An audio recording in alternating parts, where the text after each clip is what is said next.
Oke, assalamualaikum warahmatullahi wabarakatuh. Selamat sore semuanya. Waalaikumsalam warahmatullahi wabarakatuh. Selamat sore. Kita kembali lagi di sesi operasi teks yang kesekian kalinya.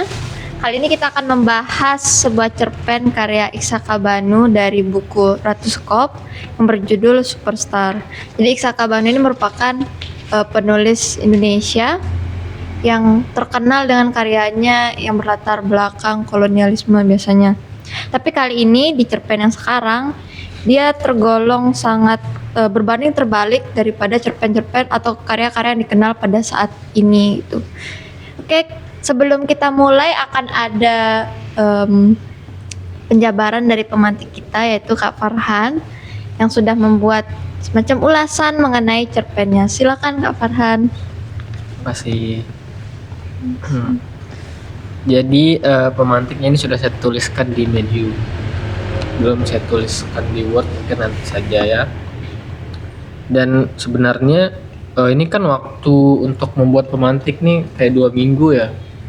Cuman saya habiskan waktunya untuk membaca bukunya sampai habis kemarin. Jadi tidak untuk menulis sebanyak. Jadinya ini tulisannya baru ditulis semalam. Saya tulis itu dari jam berapa, 10 mungkin sampai jam 12 malam gitu. Langsung saja. Sini judulnya tuh masih bisa direvisi, cuman saya tulis adalah judulnya tuh melihat keabsurdan tulisan Iksaka Banu dalam cerpen Superstar. Tuh, langsung saja. Bagi pembaca baru buku Iksaka Banu, cerpen Superstar yang merupakan salah satu cerita dalam buku kumpulan cerpen Ratu Skop dan cerita-cerita lainnya ini berhasil membuat saya melongo. Hah, Iksaka Banu seperti ini? Bukannya beliau biasa menulis cerita tentang sejarah, cerita kolonialitas? Saya heran dibuatnya. Karena itu saya jadi semakin penasaran. Saya baca habis cerpen dalam buku Ratu Skop yang hanya membuat saya semakin yakin kalau Iksaka Banu adalah spesialis cerita absurd, comedy of error. Tulisannya itu terkesan sangat eksperimental, jauh dari bayangan saya. Tidak terkesan serius seperti Iksaka Banu yang saya dengar dari cerita orang dan lihat dari media sosial. Berangkat dari kebingungan dan rasa ingin tahu, saya akhirnya mengulik profil Iksaka Banu dan mengutip prakata dalam buku Ratu Skop. Iksaka Banu ini mengutarakan kalau sedari kecil beliau memang sudah menulis. Pada awal 1974, cerpennya yang berjudul Dikejar Setan dimuat di rubrik anak-anak harian Kompas. Tahun berikutnya, cerpen berjudul Mengapa Harimau Berani Kepada Manusia muncul di majalah Kawanku. Sepanjang 1974 sampai 1975, sekitar 8 cerpen hadir di rubrik Arena Anak-anak Harian Angkatan Bersenjata. Beliau sempat beralih menggambar komik karena pada tahun segitu komik Tintin itu sudah beredar di Indonesia.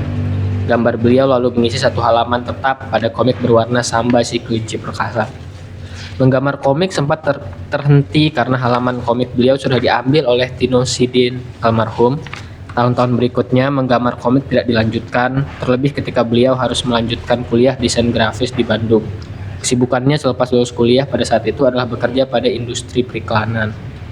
Jadi kegiatan yang banyak dilakukan oleh Iksaka Banu ini adalah bekerja pada industri periklanan kan yang ditahu. Lalu ada Titi Mangsa menulis cerpen, diceritakan karena pada tahun 2000 ibunya itu jatuh sakit. Selama menemani ibunya terbaring sakit hingga wafat, beliau kembali menulis cerpen listrik, kemudian dimuat yang salah satu ada di buku Ratu Skop dan cerita lainnya.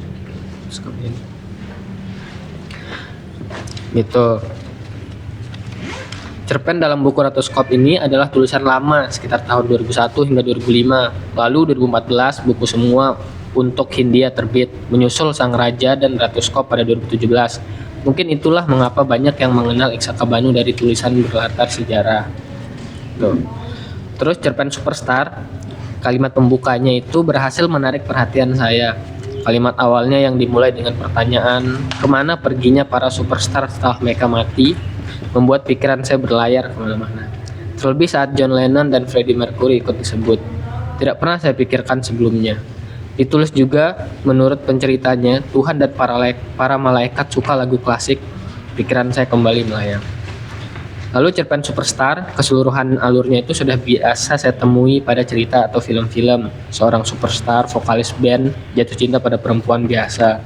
Kemudian hubungan mereka mendapat kesulitan karena kasta sosial. Bukan cerita baru dalam segi ide, walau demikian cerita dengan alur seperti itu disulap Sakabanu menjadi cerita yang sangat kompleks. Mintarsih, pencerita dalam cerpen ini terlahir dengan keterbatasan dan nasib malang. Sejak kecil dia gagu, tidak bisa berkomunikasi normal dengan orang lain. Keseringan menggeleng dan mengangguk. Ibunya sudah berusaha membunuh Mintarsih sejak dalam kandungan. Adik ayahnya juga merenggut keperawanannya pada usia 12. Lalu bertemu Kukuh Ranapati, seorang vokalis dari band Langit Ketujuh yang dijuluki Kurt Cobain-nya Indonesia. Karakternya kuat, diceritakan juga broken home dan hampir mati karena narkoba. Singkat cerita, Mintarsih ini dan Kukuh menjadi sangat dekat. Mereka berkomunikasi menggunakan HP yang diberikan Kukuh kepada Min. Kedekatannya terus berlanjut bahkan sampai ke ranjang. Hubungan mereka semakin intens, begitu pula ketenaran Kukuh.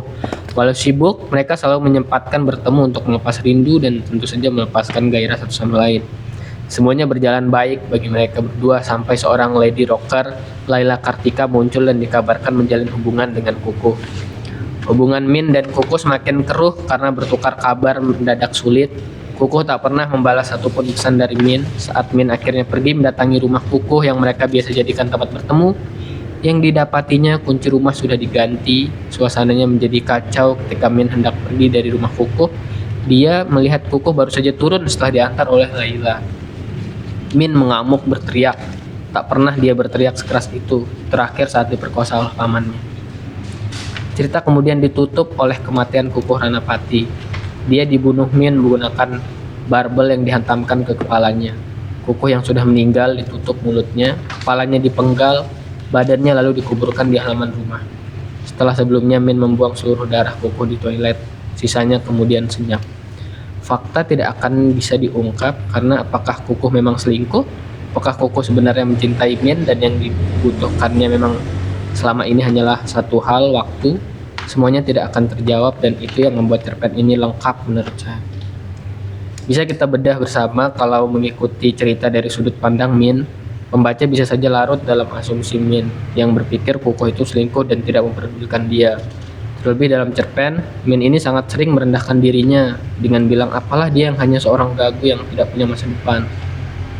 Dari awal cerita juga sudah digambarkan kalau Min ini sangat terobsesi dengan Kukuh. Semua pengetahuannya tentang musik rock berawal dari kecintaannya kepada sosok Kukuh Ranapati. Min saya lihat sebagai perempuan insecure dan obsesif, selalu mempertanyakan punya makna apakah dia bagi Kukuh, memangnya dia siapa? Tidak heran dia mengambil kesimpulan sendiri dan akhirnya menyerang dan membunuh Kukuh. Kepribadiannya memang sudah dibangun kuat oleh Sakabanu dari awal. Kejadian Min membunuh Kukuh adalah hal yang tidak mengejutkan buat saya.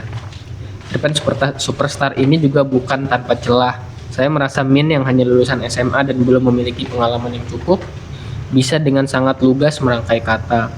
Pertanyaan kemana perginya Superstar ketika mereka mati merupakan pertanyaannya dia. Caranya membunuh, membersihkan mayat Kukuh dan menyayat dahinya untuk mengeluarkan gumpalan darah juga terlalu rapi dan terkesan dibuat. Tidak masuk akal kalau hanya dilakukan oleh Min. Cerpen ini bagai paradoks yang absurd. Semua pertanyaan dan kelanjutannya tidak bisa terjawab karena kematian Kukuh. Ending ceritanya juga tidak menjawab apapun. Maka dari itu, penutup esai ini bukan sebagai jawaban melainkan pertanyaan besar. Sebenarnya apa yang terjadi dalam cerpen Superstar? Kemana perginya para superstar setelah mereka mati? Ya.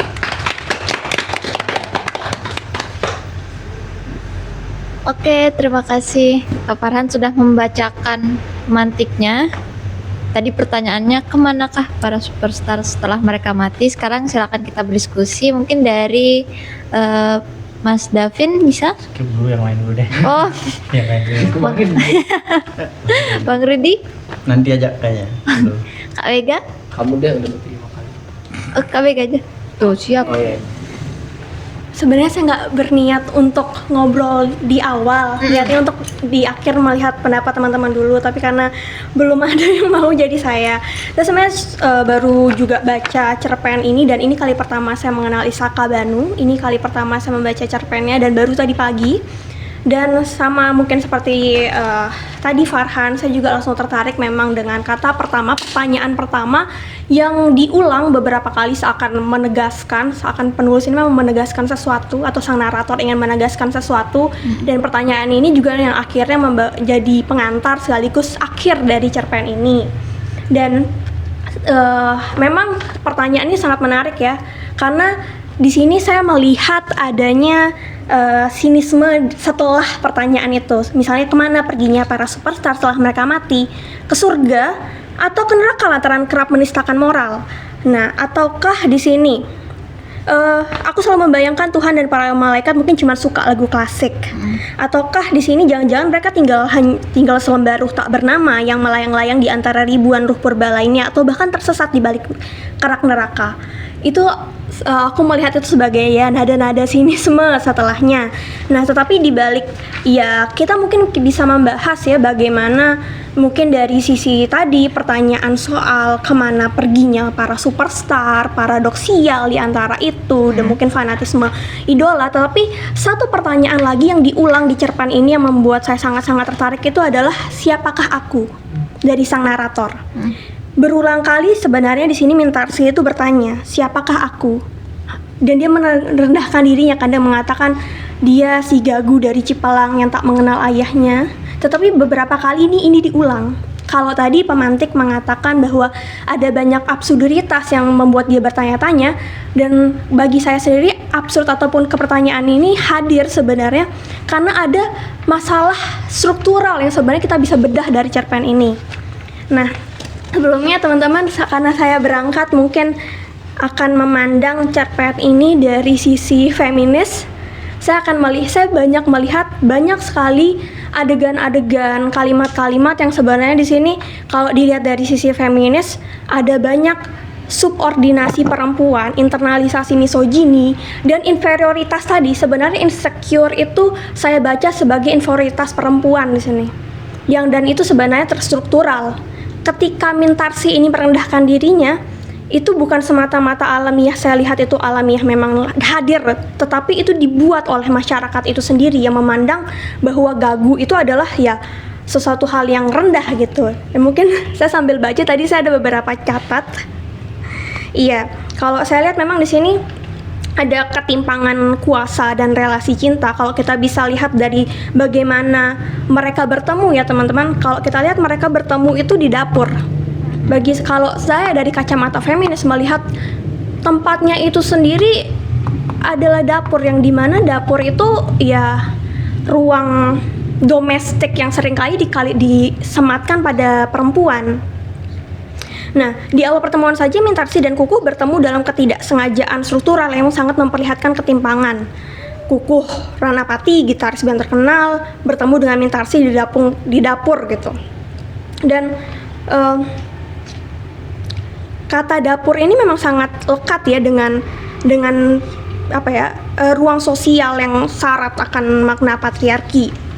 Nah, di sana itu disebutkan lagi ada kalimat yang mengatakan mendeskripsikan si Mintarsi ini manis, molek, tapi gagu. Kata tapi itu kan seakan-akan kontradiksi.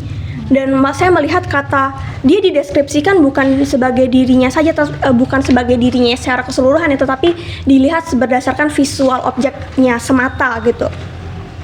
Dan ya kita bisa ngelihat ini dibandingkan dengan bagaimana setelah itu Kukuh Ranapati itu dideskripsikan gitu.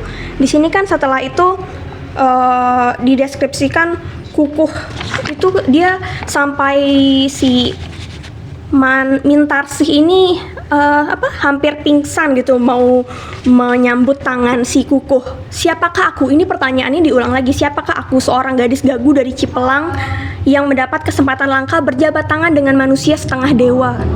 Nah, kata setengah dewa di sini kan melambangkan lagi ya kayak mengkultuskan si Kukuh ini dengan menyebut dia manusia setengah dewa gitu. Dan saya melihat memang ada kerentanan berlapis yang kita bisa lihat dari sisi Mintarsi. Pertama, dia seorang perempuan. Pertama, dia harus mencari uang dan posisinya berarti sebagai ya kelas sosial bawah. Dia perempuan dari desa dan dia difabel gitu. Gabung ya situ biar masuk di situ. Oh. Ini kawan-kawan saya. Nanti kita ke belakang. Siapa? Biar kalian. Sini. Ini teman-teman dari LMND. Oh, oke ya. Lanjut. Ya, halo semuanya. Tadi saya sampai mana ya? Iya, pokoknya ya dari Bahas cerpen itu. itu dari segi penokohan. Saya lihat dari segi penokohan sendiri sebenarnya insecure itu sebenarnya ditegaskan lagi secara struktural dan sistematis ya. Sebenarnya di sini sudah ditegaskan sosok bagaimana Mintarsin memandang dirinya memang dia jadi inferior yang absolut, dan kita bisa lihat itu sebagai sesuatu yang jelas dijabarkan dengan tadi memposisikan Kukuh Ranapati ini sebagai manusia sang dewa, artinya dia superiornya di sini. Kalau dari sudut pandang feminis juga ya melihat ini artinya, dan ini memang terjadi di dunia nyata kita ya, perempuan ditempatkan sebagai manusia kelas 2 atau inferiornya di sana, sementara laki-laki di superiornya, dan dia mengalami kerentanan berlapis lagi. Pertama dia perempuan, dia lahir dan dia bertemu di dapur sebagai pekerja kelas bawah. Diulangi lagi dia dari kabupaten, dari Sukabumi, dibilang hanya dari perempuan desa, dan dia difabel, dan itu dipandang sebagai suatu hal yang artinya ya merendahkan kembali status sosialnya, dan itu ya menyebabkan inferiornya itu sebenarnya akhirnya dibuat oleh masyarakat itu sendiri, oleh sistem kita, sistem patriarki ini. Dan saya melihat lagi sebenarnya di sini ada banyak sekali lapisan sampai saya bingung mau yang mana dulu. Sebenarnya setelah ini pun ada lagi sisi bagaimana patriarki ini mulai merancang dunia kita ya. Di sini disebutkan lagi bahwa Kukuh itu meskipun dia tidak menjawab, arogansinya atau keangkuhannya itu bahkan dipandang sebagai suatu karisma. Kalau perempuan dia dilekatkan dalam budaya patriarki itu dengan sifat-sifat yang harus penyayang, perhatian. Sedangkan lelaki di sini dia bahkan bentuk arogansinya itu dipandang sebagai sesuatu yang karisma. Nah, ini kan ada suatu hal yang kontras dan ya kita bisa lihat itu dalam budaya-budaya patriarki gitu. Dan di sini sebenarnya aku lihat bahwa si Mintarsih narator ini sudah menginternalisasi misogini itu sendiri dengan dia mengatakan, kurasa semua perempuan mengalami hal serupa. Nah, dia menormalisasikan kekaguman perempuan pada pria yang sebenarnya belum dia temui sebagai suatu kewajaran. Nah, tapi nanti kita bisa bahas lagi, dan inferior ini tadi terbahas lagi ya dari beberapa kali, siapakah aku ini, ada banyak sekali di sini. Dan kalau kita bahas lagi, dia terlampau bahagia karena akhirnya di sini dia bisa berkenalan dan bahkan berbincang, dan bahkan akhirnya ya bisa mengenal lebih dalam dengan si Kukuh. Kalau aku pandang lagi dari sudut pandang feminis ya, sebenarnya melihat ini aku juga melihat bagaimana di sini objektifikasi dan male gaze itu tuh ternarasikan di sini ya. Jadi Mintarsih ini dengan inferioritasnya, dengan kerentanan, dan akhirnya dia menginternalisasi bahwa dirinya memang rendah gitu. Dan itu akhirnya setelah si Kukuh ini berbicara dengannya, dia merasa terpilih, dia merasa seperti barang yang akhirnya, wah kenapa aku yang dipilih dibanding barang lainnya. Itu tercantum juga dalam kalimatnya tadi.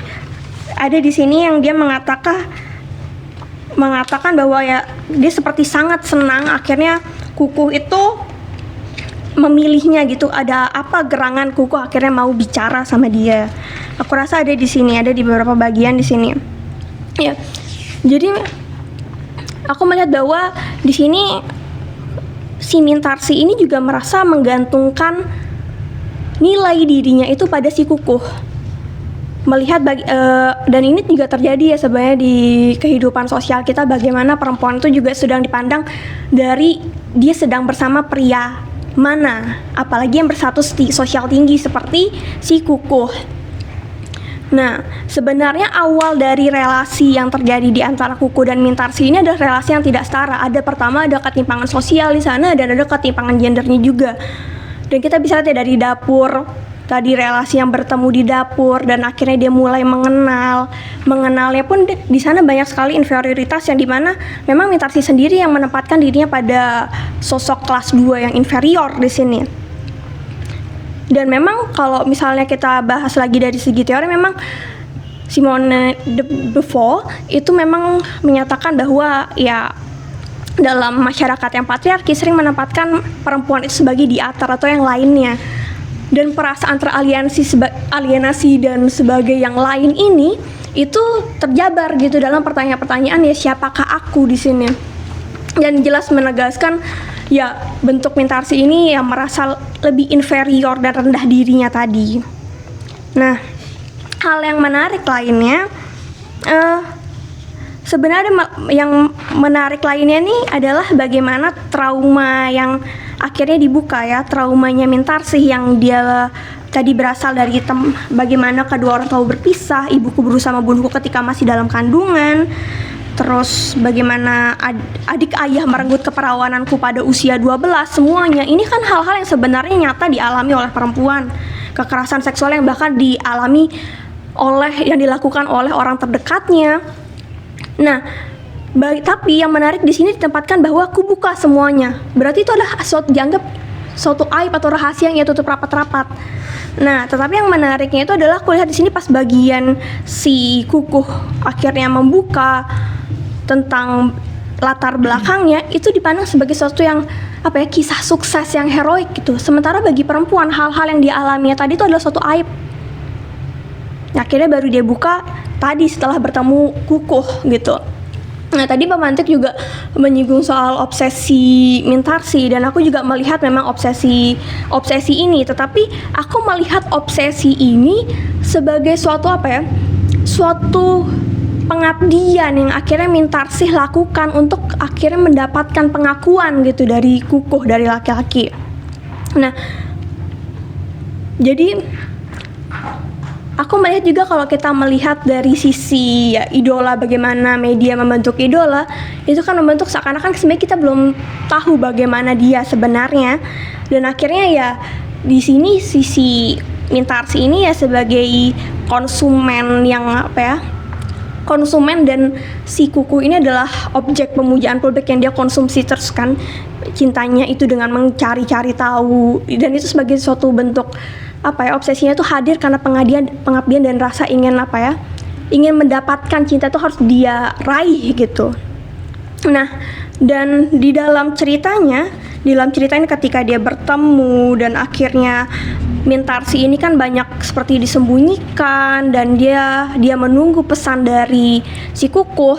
Ini juga menegaskan lagi kalau aku lihat bagaimana peran-peran perempuan tuh seringkali menjadi objek. Tadi objektifikasi yang sudah kita bahas, tapi di sini lagi kita bisa subjeknya itu adalah si Kukuh ini memegang kontrol.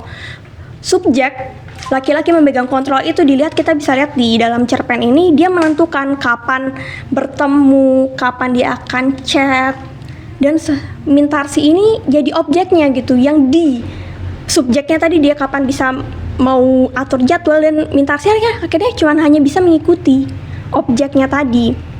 Dan kalau dari Bell Hooks sendiri melihat bahwa cinta ini bisa menjadi alat opresi dalam budaya patriarki, dan ini kita lihat dalam posisi Mintarsih dan Kukuh ini, dia berada dalam logika cinta yang timpang, yang tidak setara.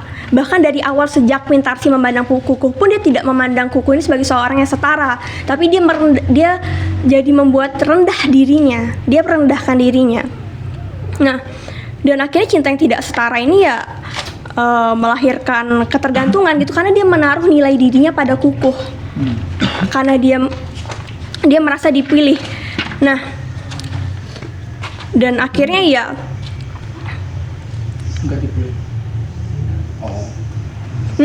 ya, dan ya akhirnya Mintarsih ketika dia melakukan hubungan dengan Kukuh, aku rasa juga ya concern yang kita bahas biasanya, konsep persetujuan dalam hubungan tuh ya jadi terdistorsi karena adanya ketimpangan relasi kuasa tadi. Ya, jadi bahkan di sini yang mengenaskan menurutku adalah kalimat yang dia bahkan mengatakan tak perlu mengawiniku, tak perlu mengakuiku sebagai kekasih di muka umum. Jadi bahkan ia rela menghapus hak-hak dasarnya ya sebagai perempuan agar dia tetap eksis di sini, akan pengakuan Kukuh sebagai idolanya di sini. Dan itu membuat ini semakin tidak setara.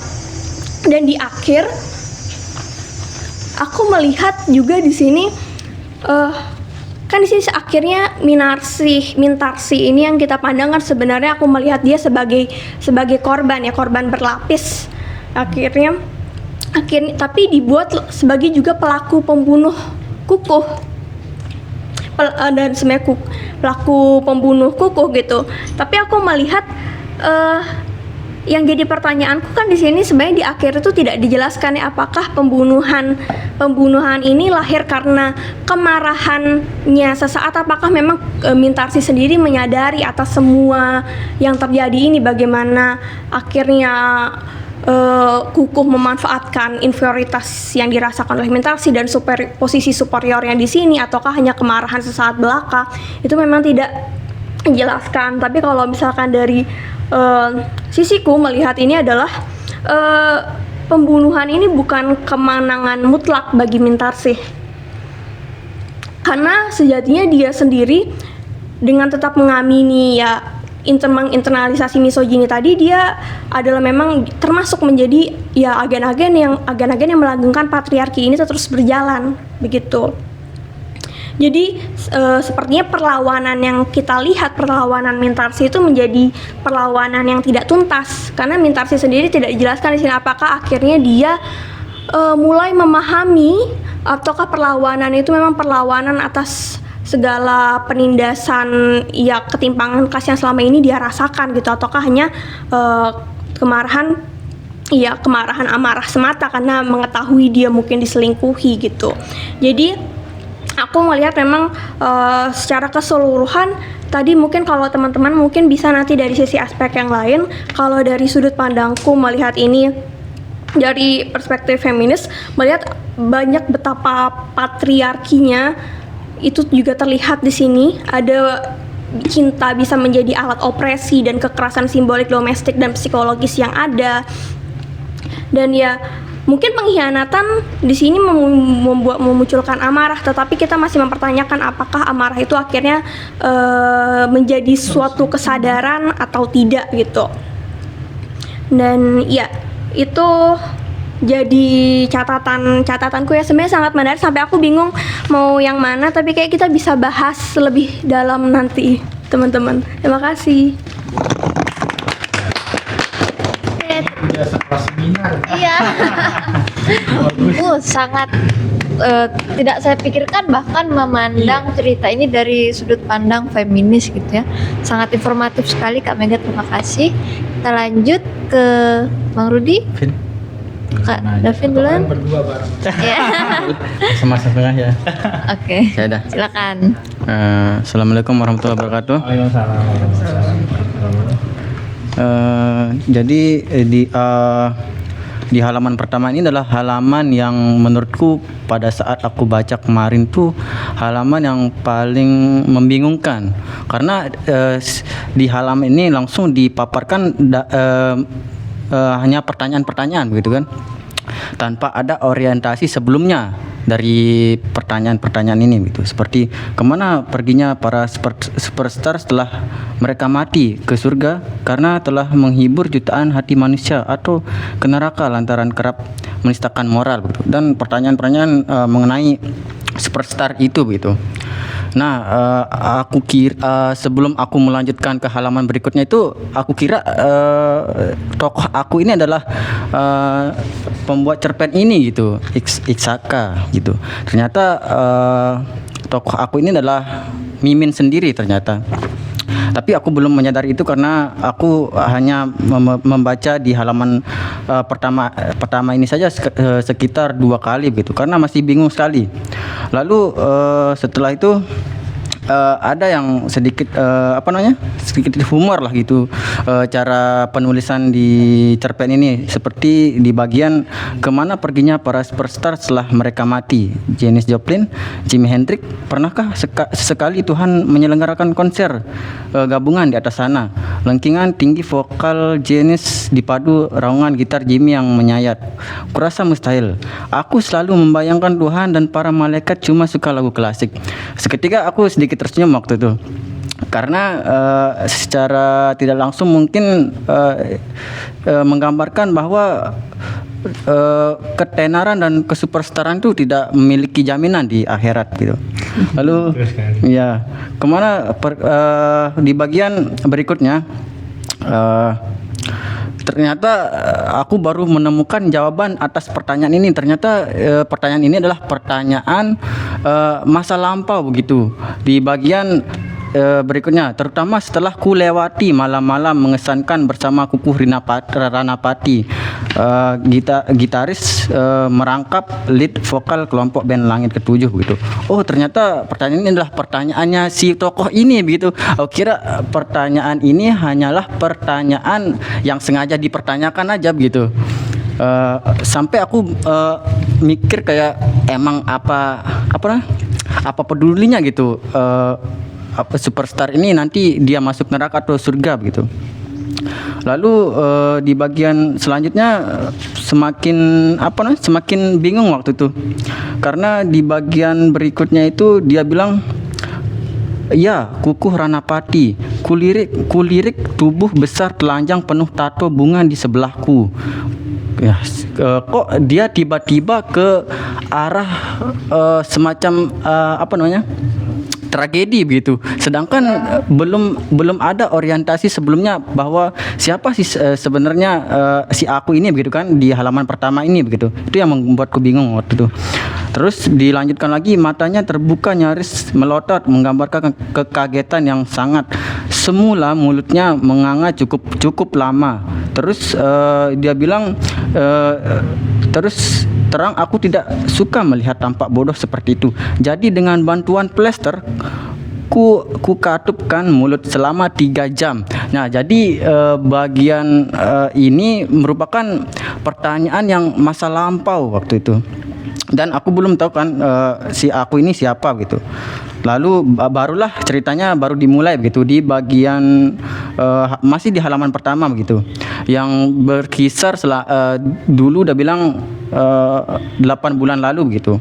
Si Kukuh ini seorang superstar gitu, dia menyamperi si Bibi yang berada di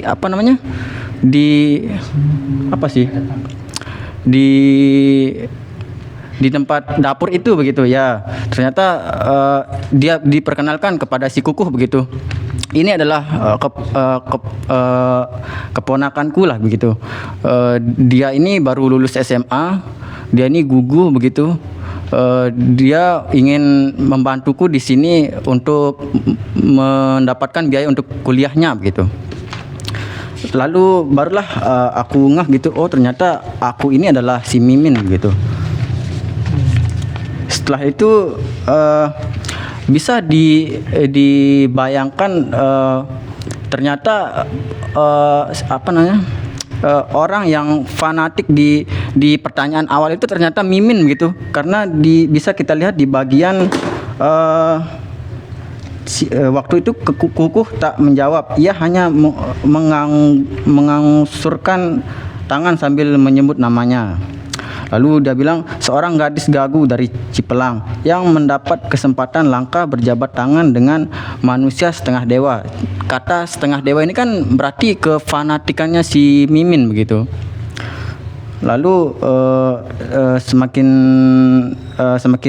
jauh lagi ternyata semakin terungkap gitu kebingunganku yang tadi itu. Ternyata pertanyaan itu adalah pertanyaan yang dialami oleh Mimin sama Kukuh ini dari masa lampau gitu. Tapi di halaman pertama itu tidak diberitahukan orientasinya si cerpen ini sebelumnya begitu. Lalu di bagian mulailah si cerita ini. Awal permasalahan itu bermula ketika pada sore hari begitu. Pada sore hari si Mimin ini nongkrong begitu di suatu tempat kafe di dekat dekat penginapannya begitu. Lalu datanglah si Kukuh ini. Lalu datang si Kukuh menggunakan motor trail warna kuning, menyamperinya gitu dengan para penggemarnya di tempat umum itu, ingin mengajak foto gitu. Tapi si Kukuh ini mengajak si Mimin begitu untuk pergi jalan-jalan. Lalu di bagian selanjutnya itu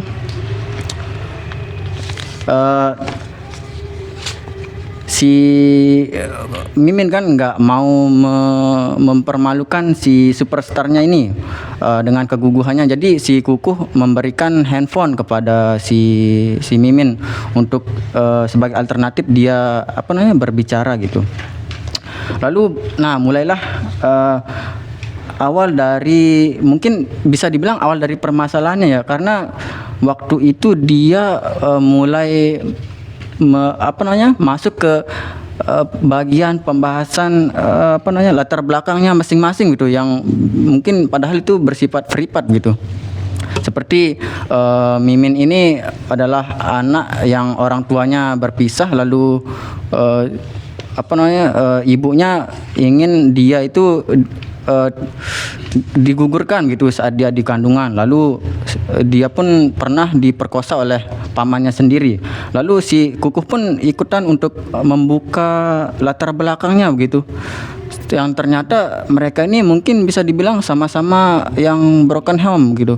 Lalu si Kukuh ini pun pernah melakukan seks juga pada usianya pada 14 tahun gitu. Mungkin hal itu yang membuat si Kukuh ini merasa akan menjadi mudah untuk memangsa si Mimin begitu. Karena secara tidak langsung si Kukuh ini udah tahu gitu, si Mimin ini sangat mengidolakan dia begitu. Seperti yang dia bilang sebelumnya kan manusia setengah dewa itu begitu. Betapa fanatiknya Mimin ini menggemari si Kukuh begitu. Lalu apalagi si Kukuh ini memiliki ketenarannya begitu.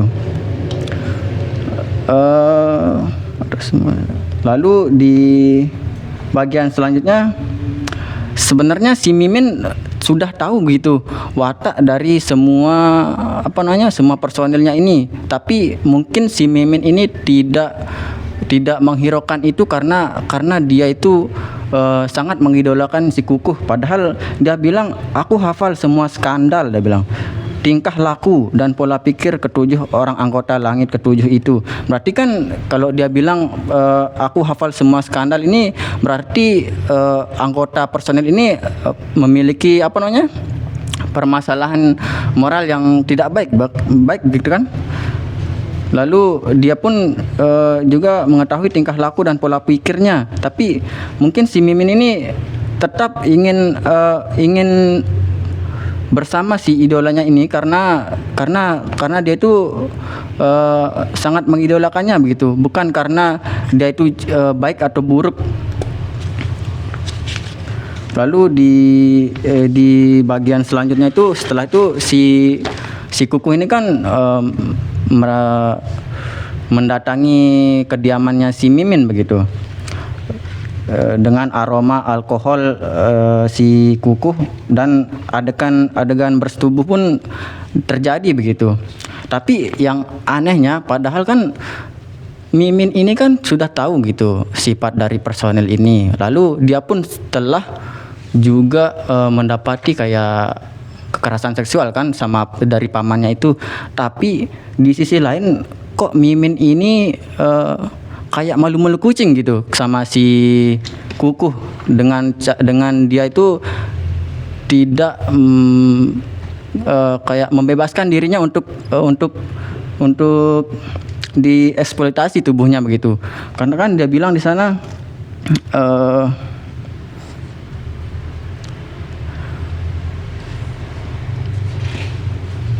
mana dia?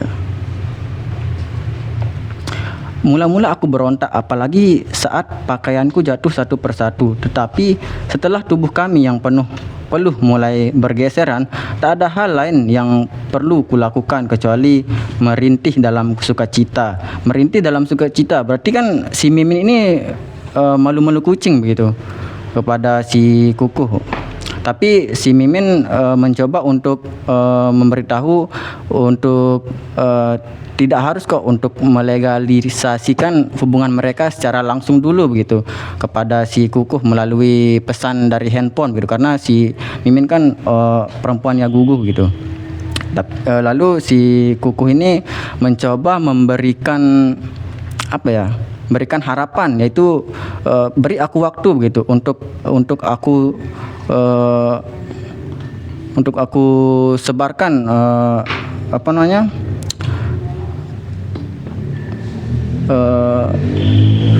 cinta kita inilah begitu. Lalu setelah itu si Mimin pun melanjutkan lagi apa namanya persetubuhan itu begitu, seakan kayak si Mimin ini seperti mengiyakan begitu jika orang itu adalah seorang superstar begitu. Beda mungkin jika orang yang memperkosanya itu adalah orang yang bukan superstar begitu. Mungkin dia akan melaporkan ke pihak berwajib. Tapi karena itu kukuh, jadi dia bisa saja mengiyakan bahwa itu bukanlah kekerasan seksual, karena dia bilang aku bukan seorang pelacur, tapi aku adalah perempuan yang gugup begitu. Tapi dia bilang aku bukan pelacur, tapi sering kali si kukuh ini melakukan hubungan intim bersama dia begitu. Jadi kayak bertolak belakang pengakuan si Mimin ini begitu. Lalu setelah itu dia kan pergi ke salah satu kediaman di Depok begitu, tempat rumah yang dibeli atau disewa itu sama si kukuh begitu. Tempat itu adalah tempat di mana hanya mereka sebenarnya yang tahu tempat bertemunya di sana gitu. Tapi kala itu pada saat si Mimin mencoba membuka kunci pintu itu, ternyata gagang pintu itu sudah diganti sama si kukuh begitu. Nah, lalu setelah itu si Mimin ini pergi ke depan lah begitu untuk balik ke tempatnya begitu.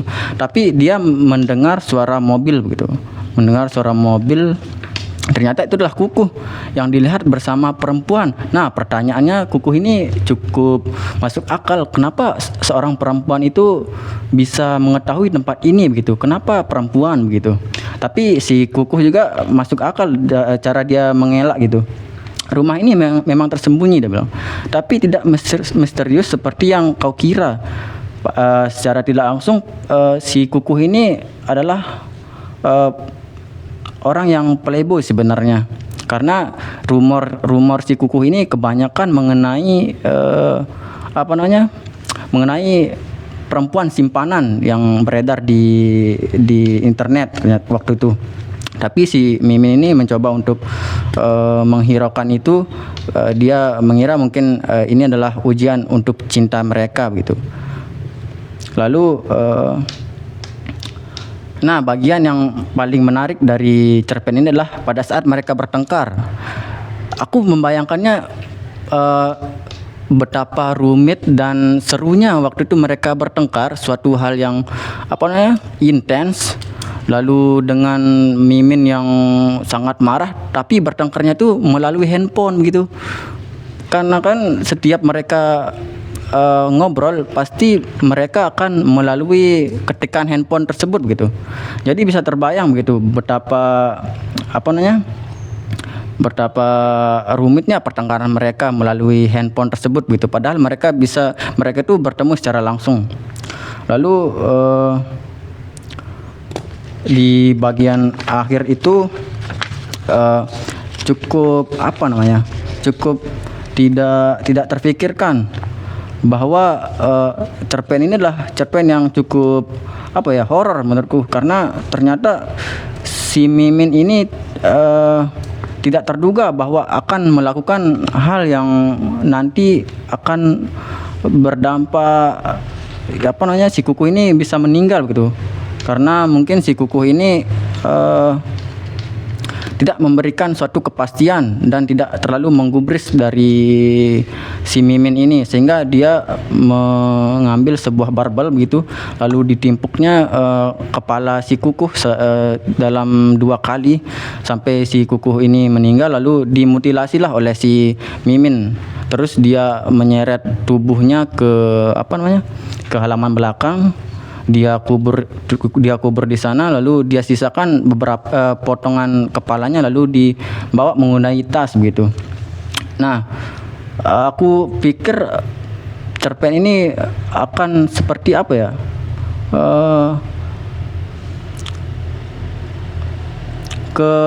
Keelokan seorang superstar gitu yang akan digambarkan ternyata cukup horor juga di bagian akhirnya, sampai di mana Mimin ini pergi ke seberang jalan lalu menumpangi pick up begitu, dan si sopir ini memutar musik si langit ketujuh ini dan bertanya begitu, kamu menyukai langit ketujuh?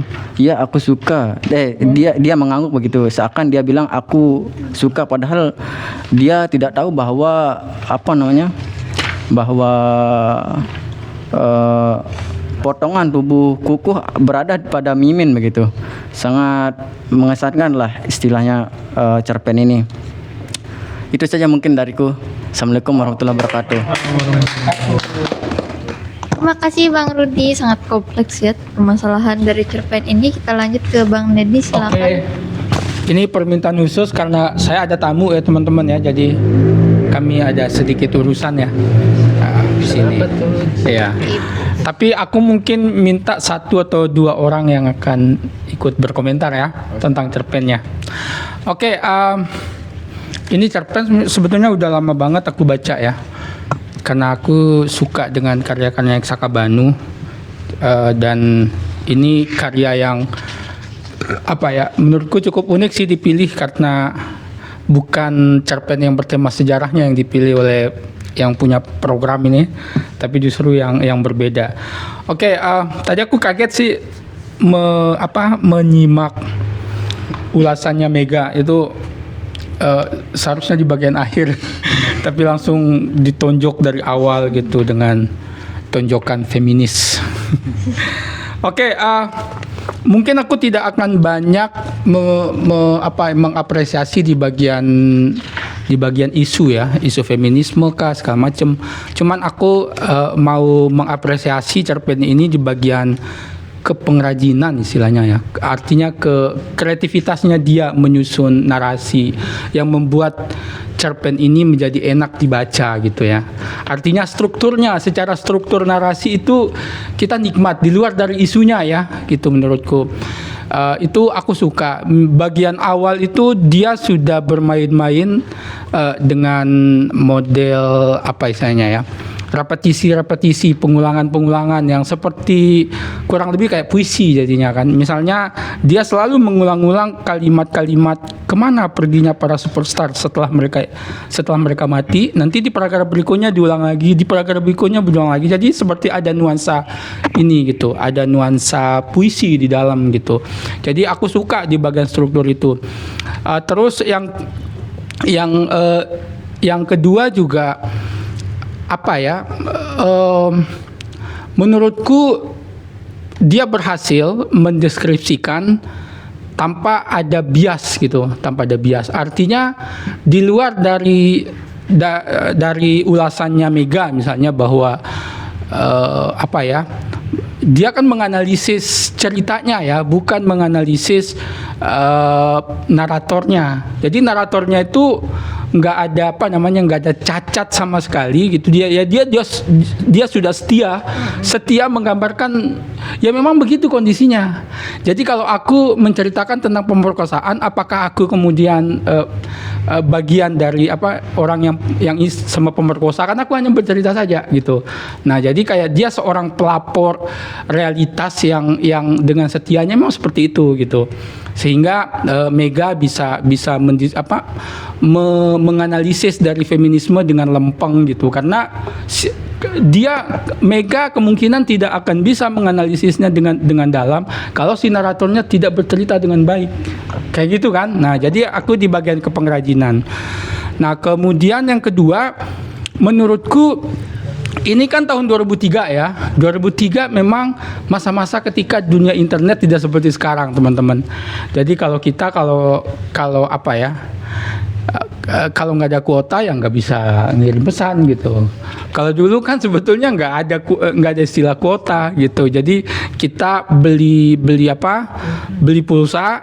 Jadi kalau kita nge-SMS itu harganya Rp150 satu kali SMS gitu kan. Tapi kalau sesama Telkomsel itu bisa lebih murah lagi kayak gitu. Jadi masa-masa itu menurutku di bagian menggambarkan soal latar waktu ini bisa jadi medan nostalgia gitu buat orang-orang yang dulu masih pakai HP kecil Nokia G30S PKI. Oh bukan ya? Nggak ada ya. Ya Nokia 3310 itu kan masih ngetik-ngetik tik gitu terkirim. Nah jadi bisa ajang nostalgia. Terus bagi pecinta musik juga menurutku ini asik gitu ya. Asik karena tahun-tahun 2000-an memang tahun-tahun skena-skena musik juga berkembang dengan cukup besar pasca reformasi gitu ya. Jadi orang bebas berekspresi, anak-anak muda bebas berekspresi tahun-tahun segitu. Dan termasuk misalnya aku yang pernah kuliah di Makassar, aku bisa merasakan apa yang ada di sini gitu. Nah, mungkin ya walaupun tadi aku bilang nggak ke isu, tapi setidaknya aku juga mau melakukan pembacaan jauh gitu ya di luar dari teksnya. Jadi buku ini juga mencoba memotret memotret secara oposisi biner sebetulnya, misalnya antara desa dengan kota misalnya ya, antara laki-laki dengan perempuan misalnya gitu, antara yang isu difabel kayak gitu dengan isu di luar difabel kayak gitu. Nah menurutku tadi sudah dengan cukup dalam ya kalau untuk isu feminisme udah ada semua di sini. Nah memang ini menjadi sesuatu yang menarik gitu karena dia memotret sesuatu yang sifatnya oposisi biner tapi ketika dibenturkan seperti apa kayak gitu kan. Jadi itu menarik gitu. Jadi dengan dengan masalahnya sendiri-sendiri gitu. Jadi aku setuju sama Mega bahwa si Min ini sebetulnya kemarin sempat komunikasi sama aku. Min, tolong recap pesananku. Admin. Nah, jadi menurutku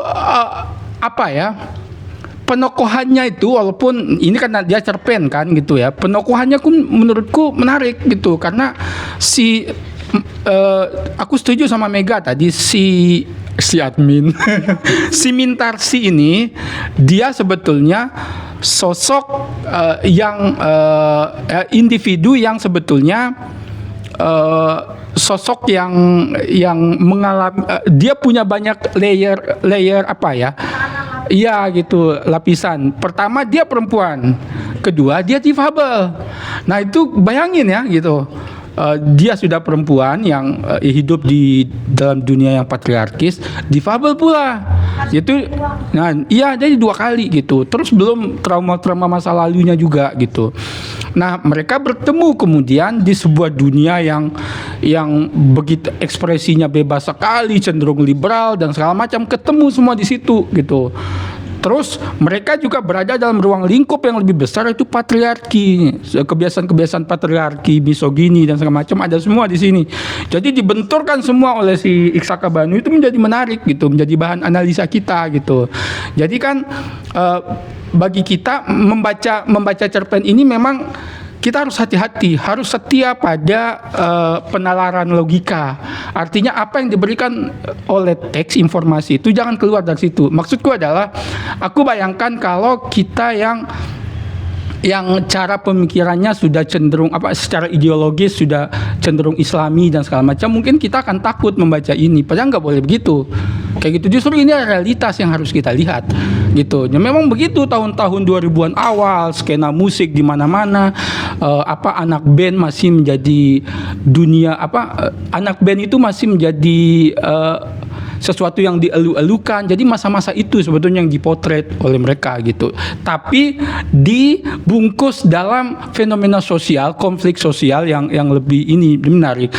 Dan yang kedua secara secara pengalaman subjektif, aku suka beberapa bagian di sini yang sebetulnya mengingatkanku pada banyak hal, entah di film, entah di realitas, entah di buku, entah di macam-macam gitu kan. Misalnya ending terakhir itu justru mengingatkan aku pada film ini, Marlina, pembunuhan dalam 4 babak itu.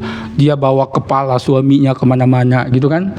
Itu kan ngeri banget tuh, kayak ngeri sekali gitu. Jadi terus SMS juga, kayaknya aku juga masih pelakunya dulu gitu. Banyak hal gitu. Terus aku suka kayak deskripsi soal dunia musik dan segala macam, apalagi di bagian-bagian awal gitu. Dengan jadi kan sebetulnya semua ya karena dia cerpen jadi harus didramatisir gitu ya. Tapi lepas dari itu kalau kita filter ya realitas seperti ini sebetulnya masih sering kita lihat misalnya ya. Coba lihat misalnya fenomena anak-anak ini kan sebetulnya kalau kita lihat skena musiknya bukan skena musik kecil nih. Dia sudah tingkat industri. Kayak gitu dia bisa beli rumah si Kukuh itu gitu kan untuk sembunyi dari wartawan. Dulu kan memang kan nggak ada Facebook dan segala macam. Jadi dia bisa sembunyi gitu beli rumah gitu. Kayak gitu. Jadi ini misalnya kayak fenomena istilahnya tuh kayak band-band besar itu kan tiba-tiba misalnya kayak duo ratu misalnya ya gitu yang tiba-tiba si Maya gitu ya. Tapi pasangannya si Maya ternyata sekarang Mulan Jamila itu justru ya kayak gitu. Jadi hal-hal yang seperti itu udah biasa sebetulnya gitu di dunia-dunia Jadi kita memang harus betul-betul memahami masalah-masalah dunia selebritis gitu.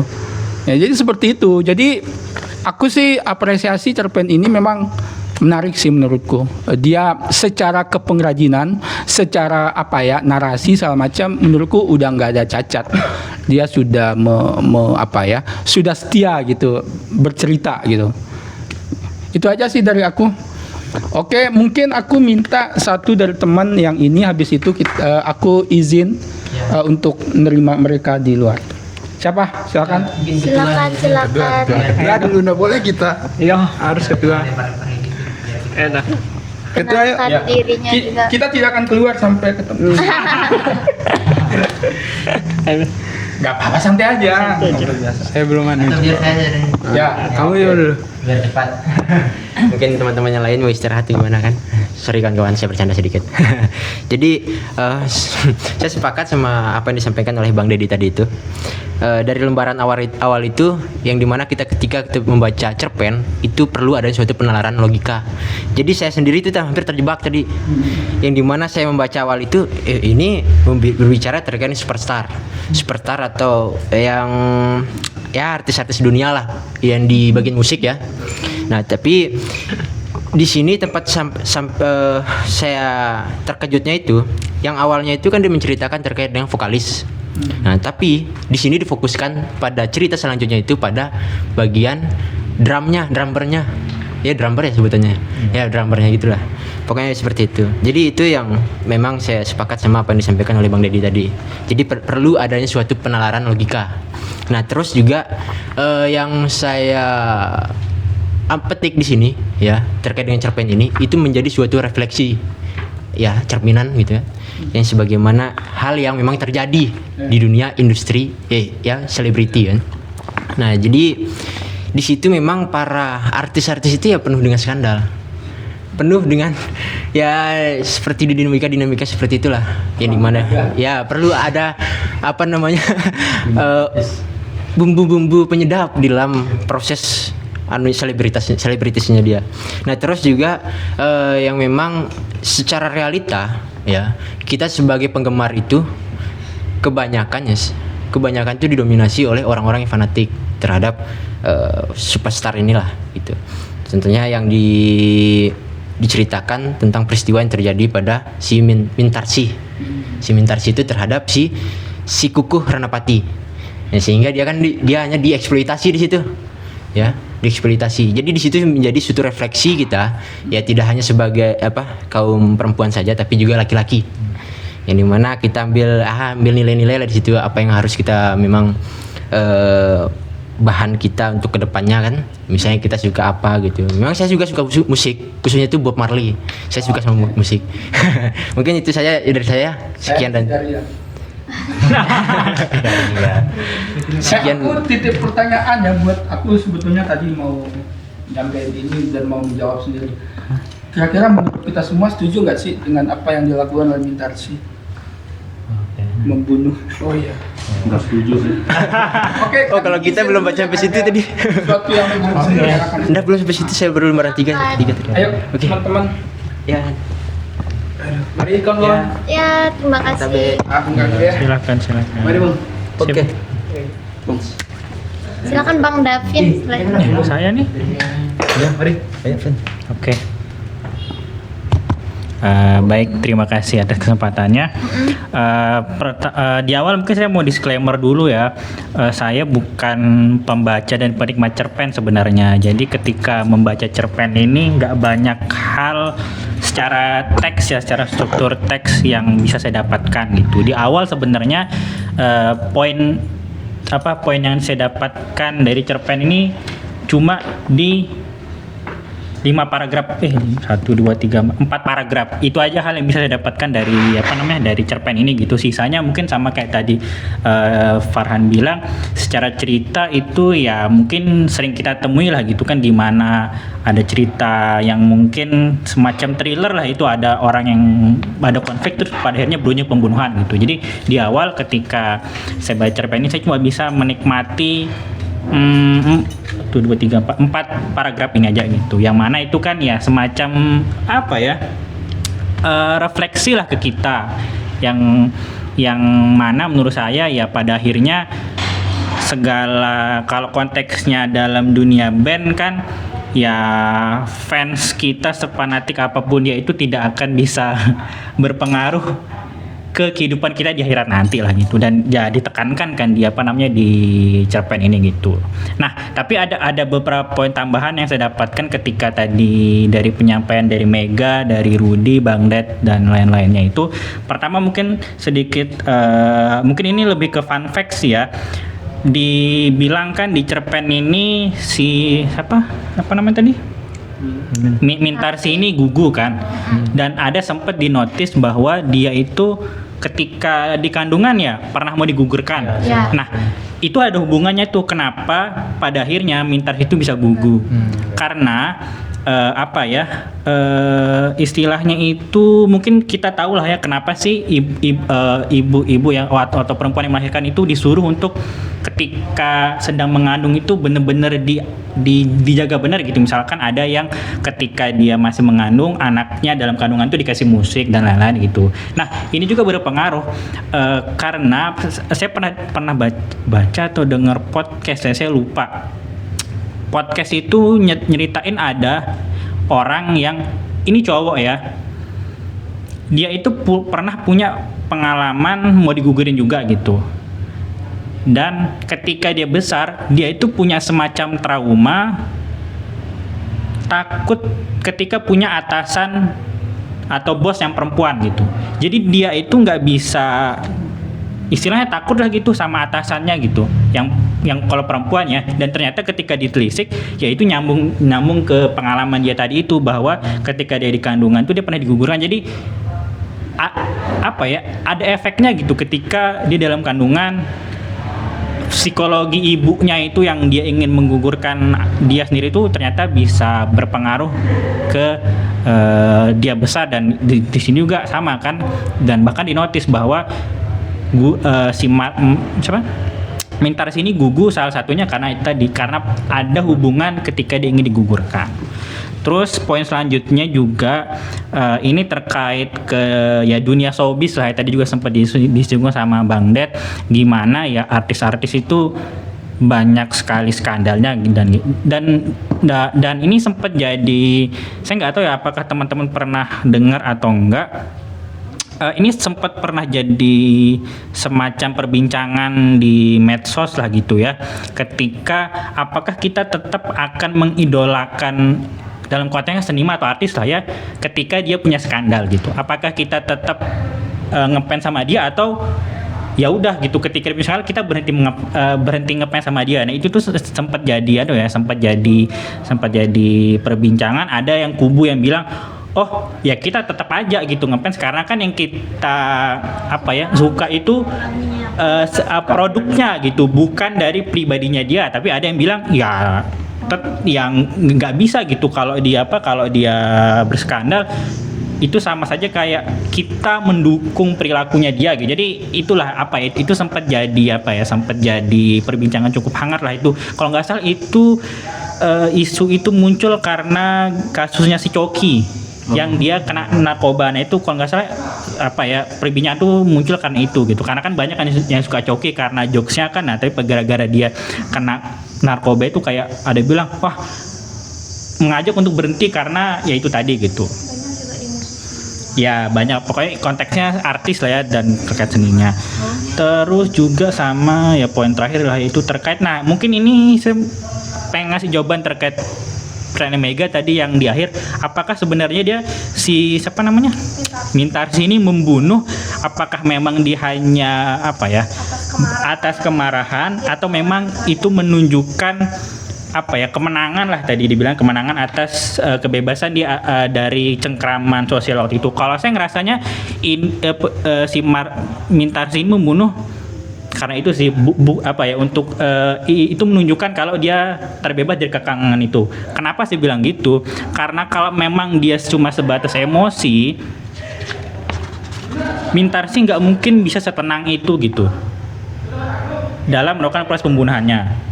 Mungkin kalau yang dia ngelempar barbel itu mungkin is okay, mungkin itu memang didorong emosi ya, tapi setelah itu kayak dia bisa sampai berujung menggal kepalanya, terus itu kan itu menunjukkan ketenangan dia gitu. Kalau mungkin kita sering nonton film kan, kalau memang dia itu cuma didorong berdasarkan emosi, pasti akan ditunjukkan si Mintas ini panik gitu ketika dia sudah tapi kan digambarkan di sini kayak tenang banget ya. Jadi saya ngerasa sebenarnya ini si Iksaka Banu ini kayaknya emang ingin mungkin kalau dari sisi feminis ingin ngasih happy ending gitu. Kalau ngeliatin Mintras ini memang adegan pembunuhan itu untuk menunjukkan bahwa Mintras ini ya udah bebas gitu dari kekangan kayak tadi misalkan kekangan misoginis dan lain-lain. Itu sih kalau dari sudut pandang saya tadi, karena Mega sempat nanya kira-kira apakah Mintarsi ini memang membunuh sekedar adegan pembunuhan cuma sekedar mungkin bumbu yang biar dia keren, atau memang ada pesannya tersendiri. Itu sih dari saya. Oke, terima kasih. Terima kasih Bang Davin. Kita lanjut ke Kak Gandhi. Siap Kak Gandhi? Masih baca. Saya kali gitu ya. Oke. Dengar juga sih, Oh iya. Jadi Superstar ini kemarin saya baca beberapa kali kebetulan karena berhubung saya dan Farhan adalah tim yang menyiapkan puisi teks, jadi kami ada keperluan. Dan saya juga membaca satu bukunya Iksaka Banu yang ini yang berisi tentang cerpen-cerpen yang lain, dan Superstar termasuk salah satu yang ada di sini. Jadi seperti yang kita ketahui kan Iksaka Banu itu banyak membuat karya yang berlatar belakang historis dan kolonialitas.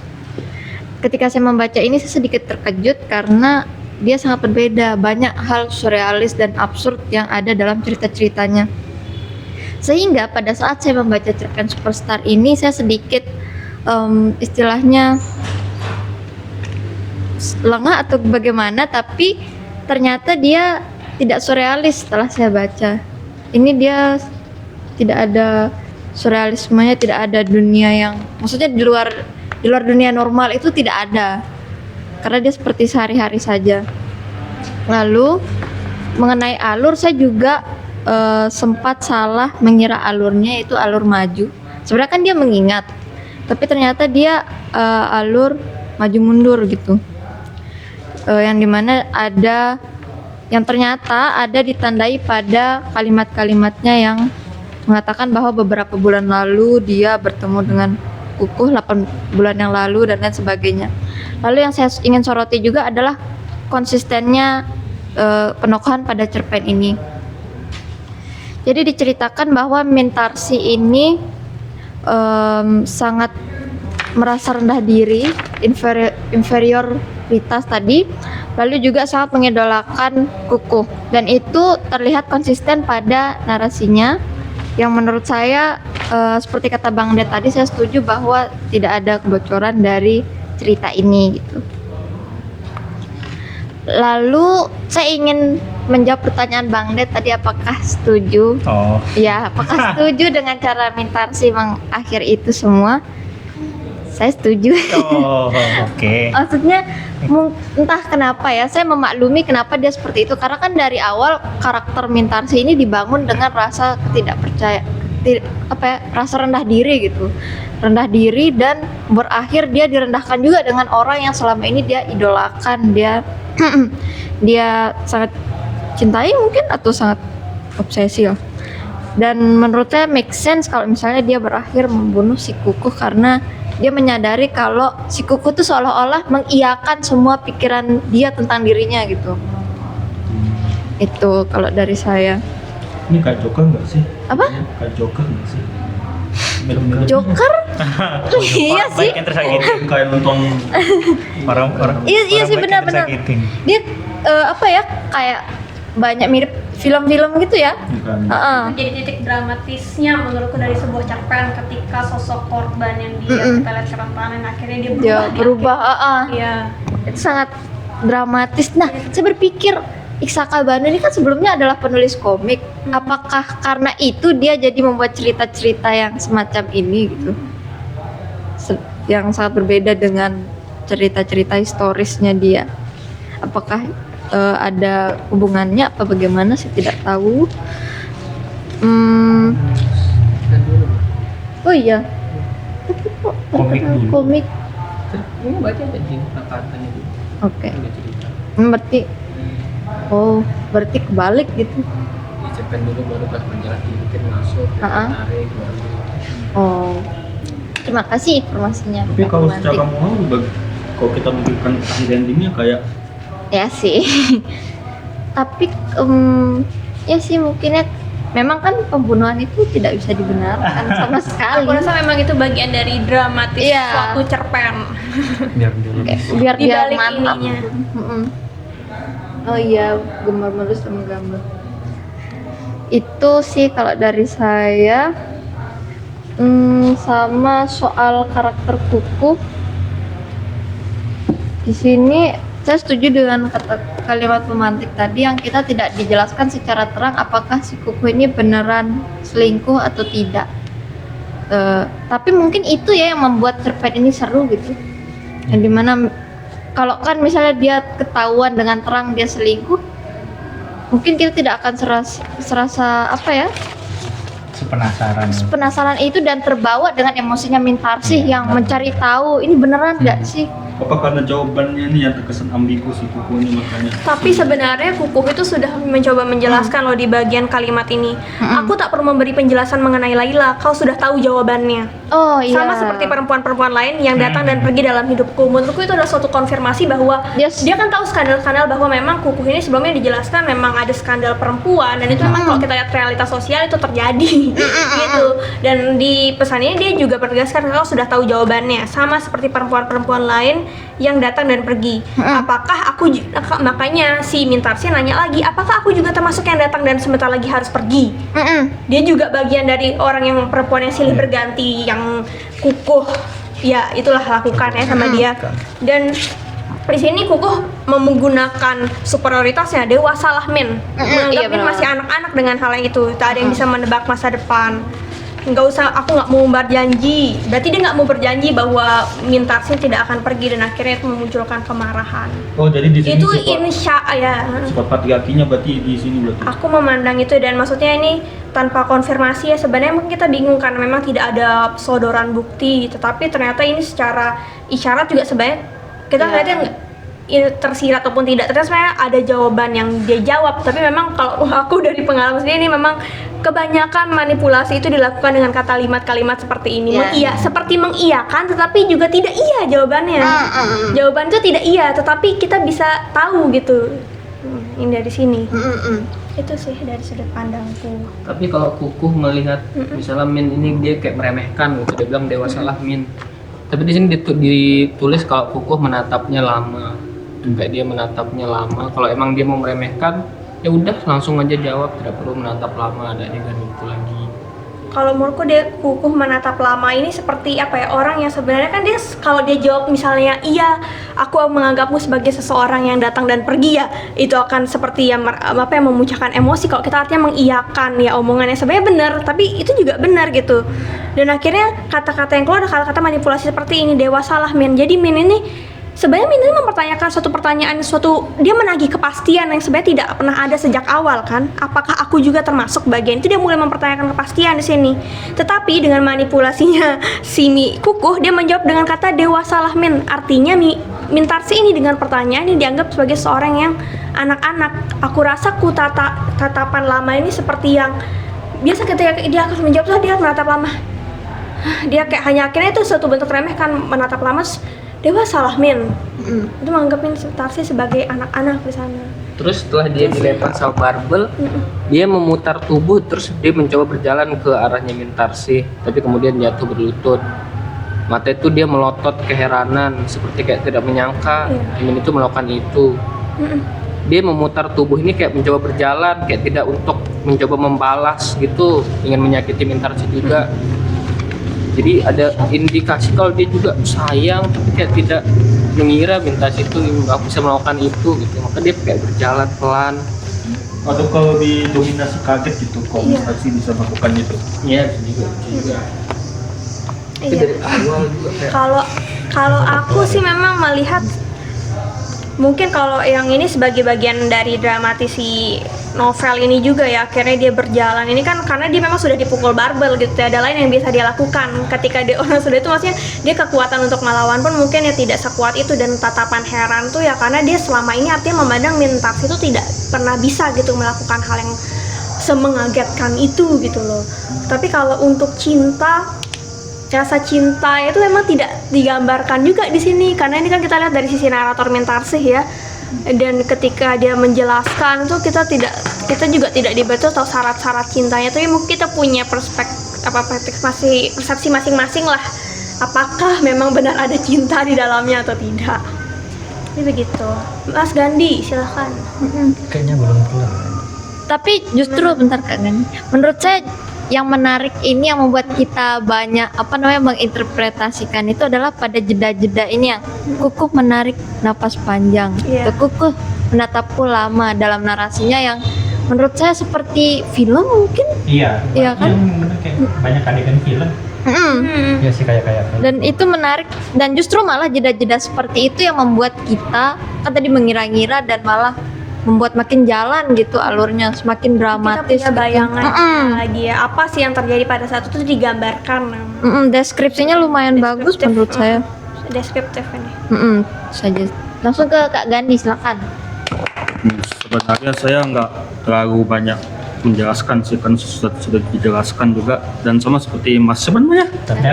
Mas Davin itu saya juga awam banget soalnya sama soal cerpen-cerpen kayak begini.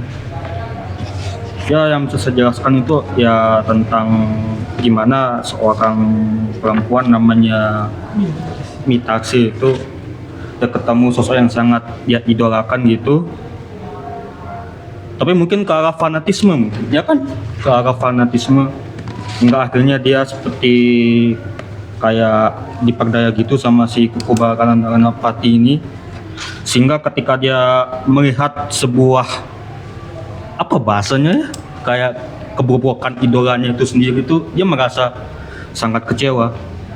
Ini sebenarnya fenomena kayak gini nih banyak saya temuin entah di internet atau di dunia nyata. soal fanatisme, bukan cuman artis juga, tapi soal misalnya kayak fanatisme ke pejabat daerah atau ke mana gitu. Ketika mendengarkan suatu ketika mendengarkan suatu kebijakan yang menurut mereka tuh kayak, hah, kok begini nih, kok idola saya kayak begini nih, antara ada dua sih, antara dia akan, kalau misalnya idolanya dijelaskan tuh antara dia akan membela secara mati-matian atau dia akan kayak merasa kecewa dan mencaci maki. Jadi ya bisa dibilang adegan terakhir yang dia sampai membunuh si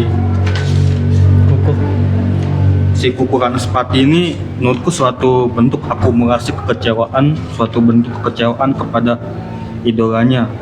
Dia tuh kayak dia ngerasa kalau selama dia memandang si Kuku Ranespati ini, dia tuh lihat seolah-olah Kuku itu adalah cahaya bagi dia, cahaya bagi kehidupan dia yang suram. Karena gimana ya, kalau saya sekilas membaca manajemen ini kan kehidupan sang tokoh utama ini si lupa lagi aku namanya, bukan si Mitaksi ini kan, ini bener-bener tragis banget dia kehidupan dia. Pas di kandungan dia tuh mau digugurkan, terus ternyata orang tuanya tuh dia mengalami kekerasan juga, terus dilecehkan juga. Jadi ketika dia, ini alat penghiburnya itu tuh mendengarkan musik idolanya, salah satu yang bisa menghibur dia. Dan ketika dia ketemu idolanya itu, dia merasa, wah, kayak ini cahaya gue, cahaya yang menyinari kehidupanku yang suram ini. Dan si Kuku ini kan jadi mendekati dia dan memperdaya dia, manipulasi dia, sehingga dia apa ya, aduh bingung lagi sih. Gimana bahasanya itu, dia tuh seperti melihat si Kuku tuh sebagai dewa yang nggak pernah salah gitu. Terus ketika dia menganggap dirinya spesial di hadapan Kuku ini, Kuku tuh dia melihat si Mira ini kebalikannya, kayak seperti perempuan-perempuan yang dia senangi gitu. Nah ketika dia melihat suatu masalah gitu, si Mira ini dia tuh apa ya, tidak terima, hingga terjadi pembunuhan itu. Saya merasakan sih gimana rasanya jadi Mira itu. Saya mengerti rasa sakitnya, tapi mungkin karena moral kompas saya agak menolak gitu tentang tindakan terakhirnya, jadi saya tidak menyetujui tindakan terakhirnya. Itu aja sih, mungkin bahasa saya kurang jadi. Oke, terima kasih Kak Ganit penjelasannya. Berhubung ini sudah mau azan maghrib, jadi kita akhiri saja dulu. Kalau misalnya ada nanti hal yang mau didiskusikan, bisa kita diskusikan di belakang layar. Sebelumnya terima kasih pada teman-teman yang sudah menyempatkan hadir dan berpartisipasi dalam operasi teks kali ini. Semoga besok operasi teks selanjutnya bisa tetap berjalan seperti ini. Sekian dari kami. Assalamualaikum warahmatullahi wabarakatuh. Terima kasih.